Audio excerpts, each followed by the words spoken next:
7단계 개항과 근대화 세상이 바뀌기 시작하다. 조선은 오랫동안 안정적인 나라였다. 하지만 19세기에 들어서면서 세계는 빠르게 변하기 시작했다. 유럽에서는 산업혁명이 일어났고 증기기관과 철도가 등장했으며 강력한 군대와 새로운 기술이 만들어졌다.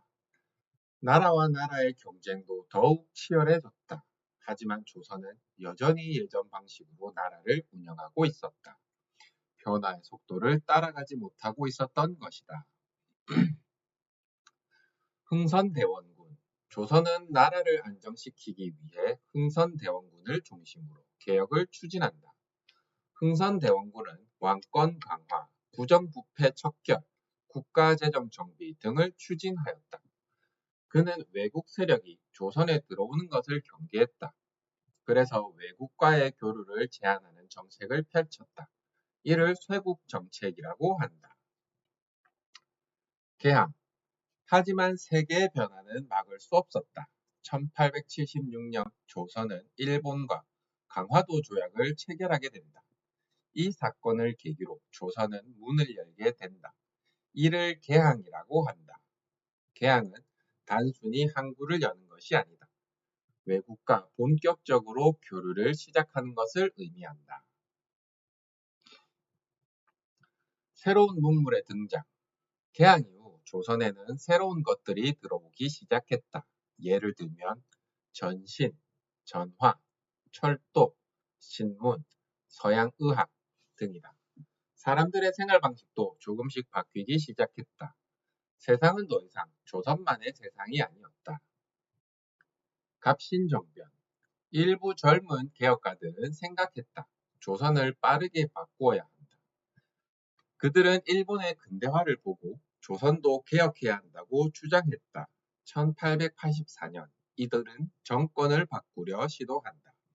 이를 갑신정변이라고 한다. 하지만 충분한 지지를 얻지 못해 실패하게 된다. 가부개혁. 그 후에도 개혁 요구는 계속되었다. 1894년 조선은 대대적인 개혁을 실시한다. 이를 가부개혁이라고 한다. 대표적인 변화는 다음과 같다. 신분제 폐지, 과거제 폐지, 근대적 행정제도 도입. 수백 년 동안 유지되던 제도가 크게 바뀌기 시작했다. 근대화란 무엇인가? 근대화는 단순히 새로운 물건을 사용하는 것이 아니다. 사회 운영 방식이 바뀌는 것이다. 예를 들어 과거에는 신분이 중요했다. 하지만 근대 사회에서는 능력이 중요해진다.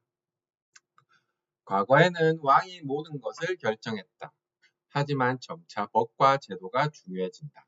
즉, 사람들이 살아가는 방식 자체가 변하는 것이다. 조선의 고민.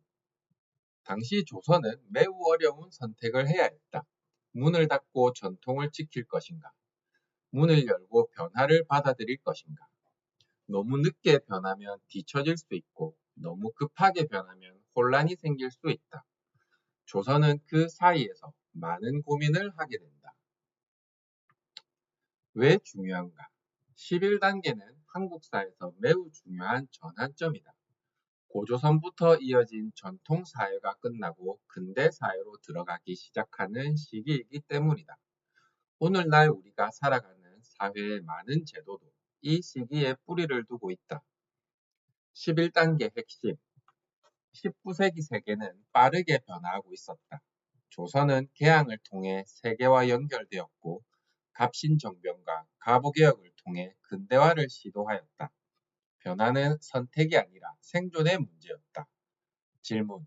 변화를 거부하면 어떻게 되는가?